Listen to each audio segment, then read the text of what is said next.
Graça e paz, amada igreja. Como é que vocês estão? Felizes? Também estou muito feliz. Muito alegre de poder estar aqui num dia caloroso, igual foi hoje, um dia quente, de a gente poder cultuar o Senhor. E tudo a qual a pastora já falou sobre a identidade da igreja, eu tenho ficado muito feliz, porque não é simplesmente uma placa, não é simplesmente um adesivo ou algo assim. Mas isso é um sonho a qual a gente consegue transmitir o que a gente acredita, a nossa visão e os nossos valores.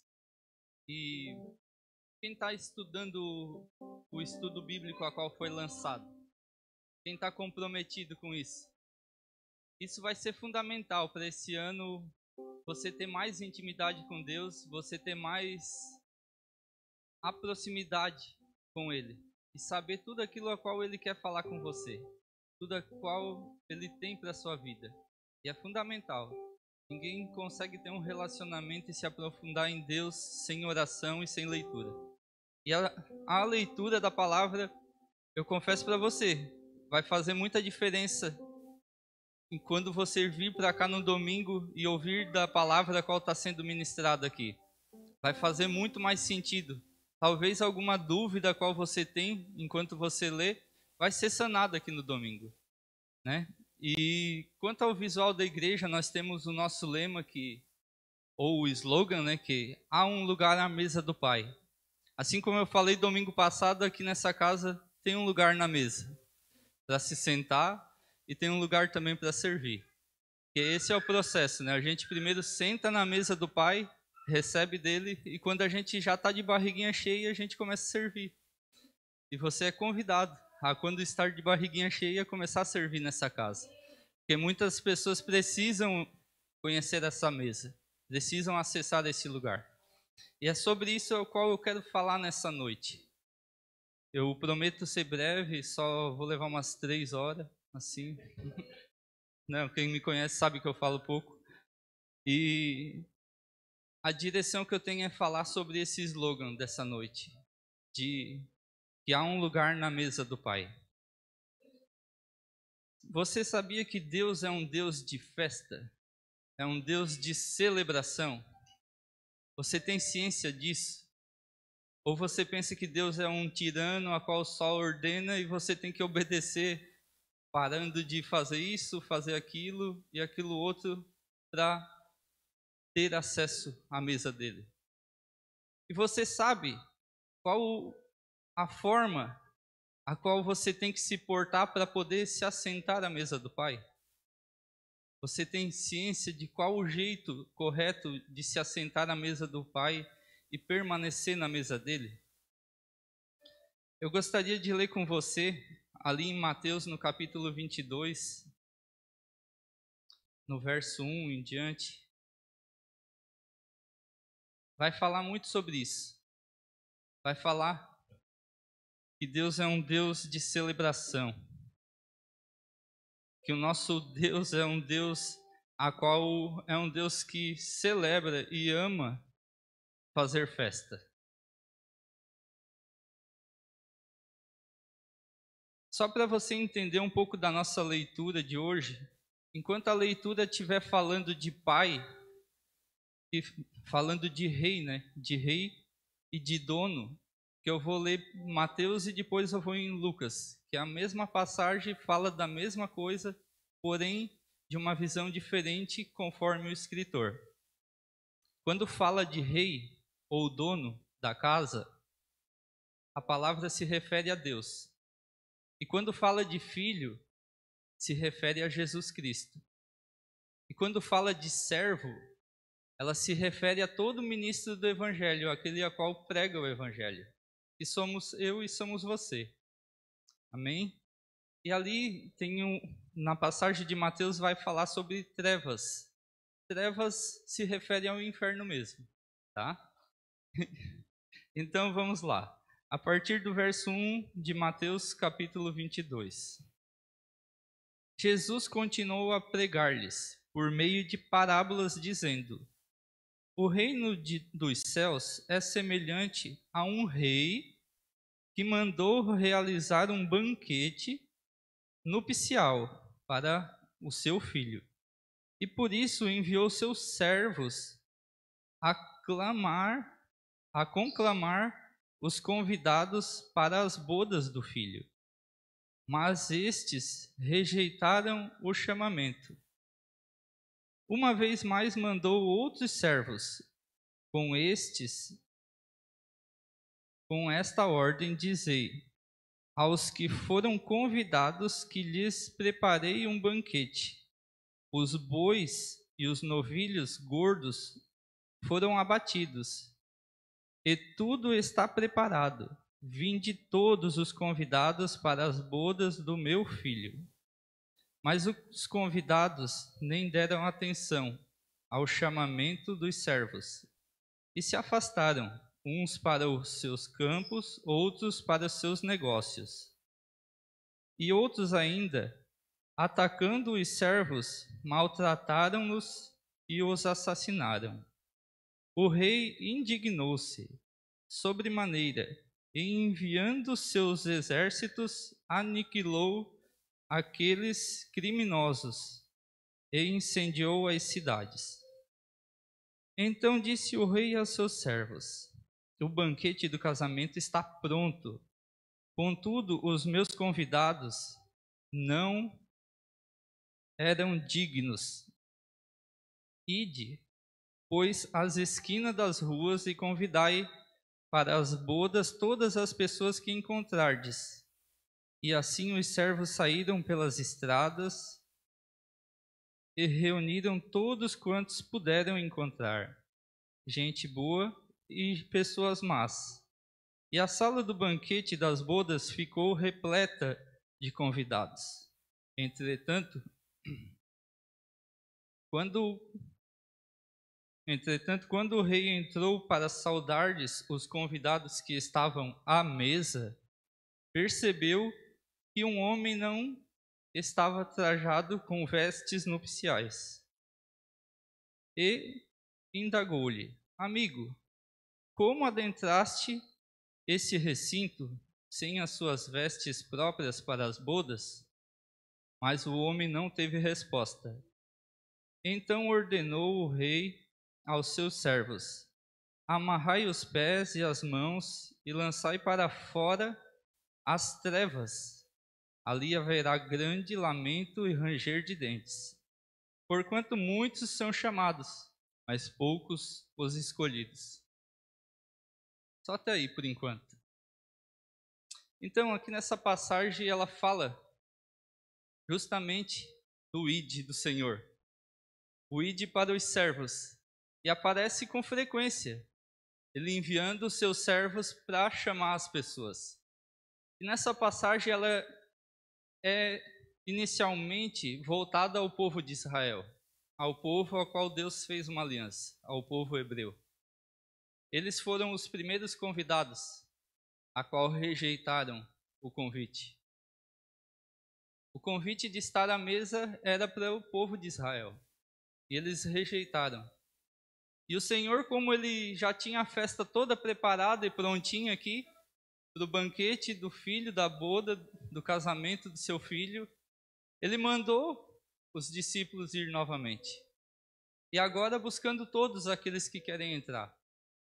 E o que me impressionou é que muitas vezes na igreja a gente quer fazer acepção de pessoas, escolhendo quem vai se sentar à mesa do Senhor. Mas essa passagem deixa bem clara que a mesa do Senhor tinha pessoas boas e pessoas más, todas sentadas com ele. E o que me deixa mais impactado é que é o Senhor quem escolhe quem vai ficar na mesa dele.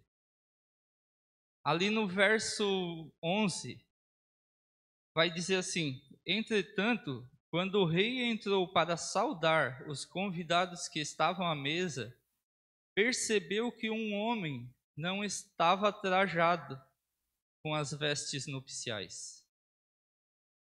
Eu fui tentar entender o que eram as vestes nupciais, e Deus me revelou que vestes nupciais é a fé. É o casamento do Cordeiro, a qual a Bíblia relata que quando Jesus voltar, ele vai buscar a sua igreja, a sua amada, para sentar com ele e se casar com ele. Então, meu querido, o único que tem o poder de dizer quem vai se sentar à mesa e permanecer na mesa, porque se você perceber, esse cara, ele entrou na festa. Ele não somente chegou às portas, mas ele entrou na festa. E quando Deus viu que ele não tinha a fé suficiente para estar naquela mesa, ele mandou amarrar os pés, amarrar as mãos e lançar no fogo do inferno. Sabe, meu irmão, isso talvez é algo a qual pode nos preocupar um pouco, nos deixar amedrontado. Mas saiba que a sua fé ela é provada todos os dias. E é Deus quem prova a sua fé. As pessoas muitas vezes são usadas para provar a nossa fé, para nos testar, para nos levar a um limite, para ver se de fato e de verdade aquilo a qual a gente confessa com a nossa boca é a verdade a qual o nosso coração vive. Sabe? E muitas vezes a gente retrocede quando não passa por esses processos. Então, meu irmão, não se sinta indigno. A mesa é para todos. Deus deu esse privilégio para todos aqueles a qual eu e a qual você somos, de ir levar a palavra dele. O nosso propósito aqui na terra é de reunirmos quanto mais pessoas para estar à mesa de Cristo, para estar na ceia dele. E o trabalho de escolher quem vai ficar, de quem vai ser escolhido, porque no final do verso 14 ali vai dizer: portanto, muitos são chamados, mas poucos os escolhidos. Quem vai fazer esse processo é Deus. Nós não precisamos escolher as pessoas. Nós não precisamos ser essas pessoas, a qual o escolhem. A nossa mesa aqui na Igreja Cristã Dádiva é grande. E quem vai fazer a separação do joio e do trigo, igual muitas vezes é falado, é o próprio Senhor. Porque Ele é o cabeça dessa casa. Ele é o dono da festa. Ele é o dono do banquete. Nós somos os servos a qual leva as pessoas para Ele. Para exemplificar melhor e ficar mais claro, eu gostaria de ler ali em em Lucas, no verso 14.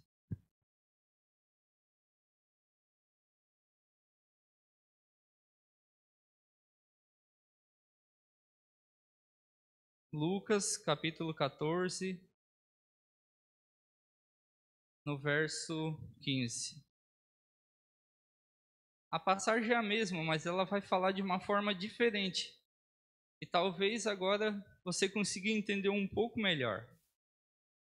Ora, ao ouvir tais ensino, um dos que estavam reclinados ao redor da mesa enunciou: feliz será aquele que partilhar do pão no banquete do reino de Deus. Jesus, contudo, declarou: certo homem estava preparando um notável banquete e convidou muitas pessoas. Próximos à hora do início da ceia, enviou seus servos para anunciar aos que haviam sido convidados: vinde, eis que tudo está preparado para vós. Contudo, um por um, começaram a declinar com desculpas. O primeiro alegou: acabei de adquirir uma grande propriedade e preciso ir vê-la. Por favor, queiras me desculpar-me. Outro, conviva, explicou-se: acabei de comprar 5 juntas de boi e preciso ir experimentá-las. Rogo-te que me tenhas por perdoado. E outro ainda argumentou: acabei de me casar, por esse motivo não posso ir. Diante disso, Voltou o servo e tudo relatou ao seu senhor.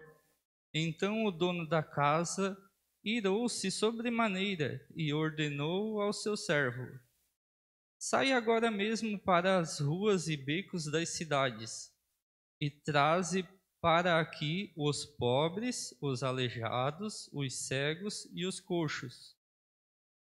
Mais tarde relatou o servo: Tudo o que o Senhor mandou está feito, conforme a tua vontade, mas ainda há lugar.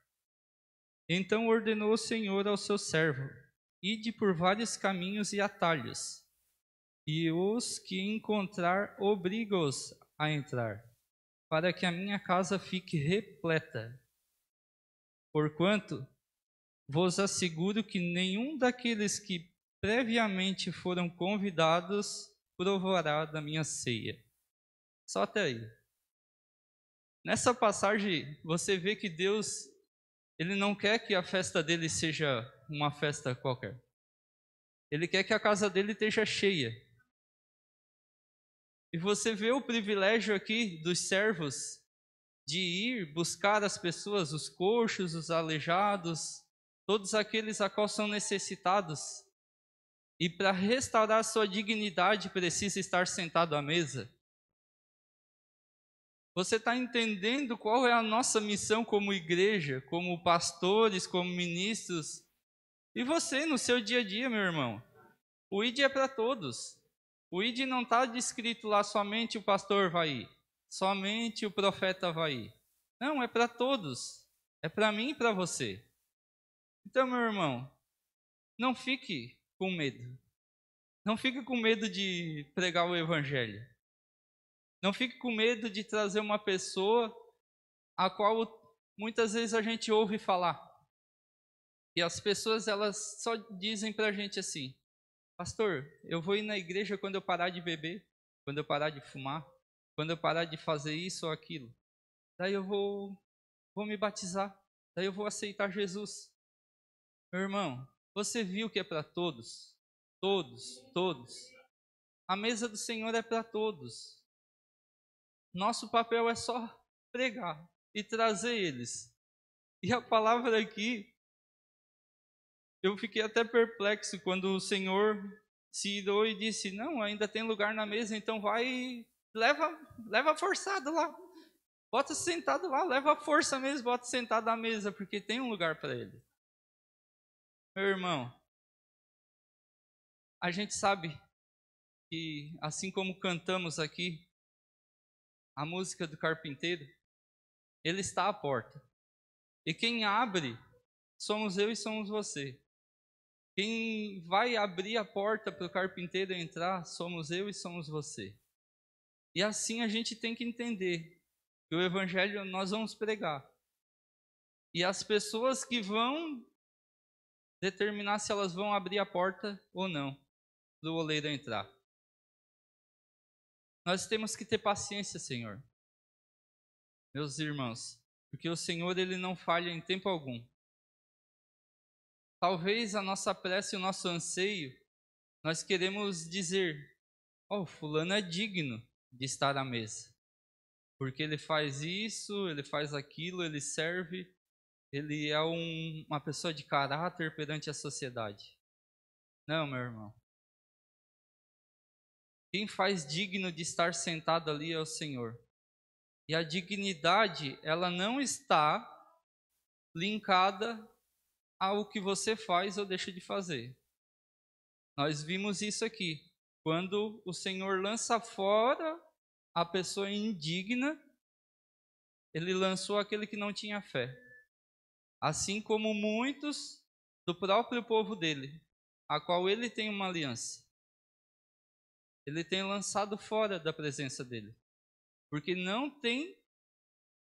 eles não acreditam no filho dele. E quem não acredita no filho não conhece o pai. E aquele que professa dizer que conhece o pai sem aceitar o filho, lamento informar, não vai entrar no reino dos céus. Então, meu irmão, para finalizar, antes de ceiarmos, Eu quero ler uns 3 versículos a qual eu anotei aqui, tudo a qual eu falei até agora vai se confirmar aqui. Em Mateus, no capítulo 7, no verso 21, vai dizer assim: nem todo o que diz Senhor, Senhor entrará no reino dos céus, mas aquele que faz a vontade de meu Pai, que está nos céus. Em João, no capítulo 3, verso 5, vai dizer: Jesus respondeu: em verdade te digo, se alguém não nascer da água e do Espírito, não pode entrar no reino de Deus. Em Tiago, no capítulo 1, verso 22, vai dizer: e sede cumpridores da palavra, e não somente ouvintes, enganando-vos a vós mesmo. Meu irmão, é o tempo de colocarmos em prática a palavra de Deus. Não tem mais tempo para fazermos de conta que o Evangelho é uma porta larga e acessível demais. Deus, ele vai provar a nossa fé. E a nossa fé, quem vai nos fazer digno ou não de estar assentado na mesa dele, no grande dia do banquete. Na nossa casa, na nossa congregação de fé, nós vamos estender a nossa mesa, para que todos estejam assentados. E o nosso desejo, assim como o do Pai, é que Ele possa restaurar.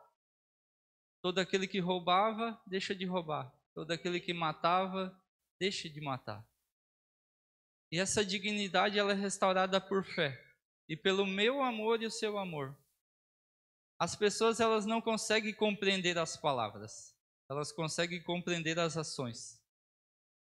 Eu posso te pregar aqui o resto da minha vida, mas se um dia eu falhar contigo, talvez você vai dizer: Carlinhos não é alguém a qual me inspira, por causa do erro, por causa da falha. E a nossa tendência é fazer o julgamento pelas ações, não pelo viver num contexto geral. Muitas vezes a gente vê pessoas do bem, com 1 minuto de besteira, perdendo a cabeça e matando alguém, a qual vai estragar a vida dela por um bom período. E talvez essas pessoas eram pessoas a qual viviam na sociedade e sempre foram de caráter e honestas. E por não conseguir administrar suas emoções, tomaram uma atitude errada. E muitas vezes a gente julga.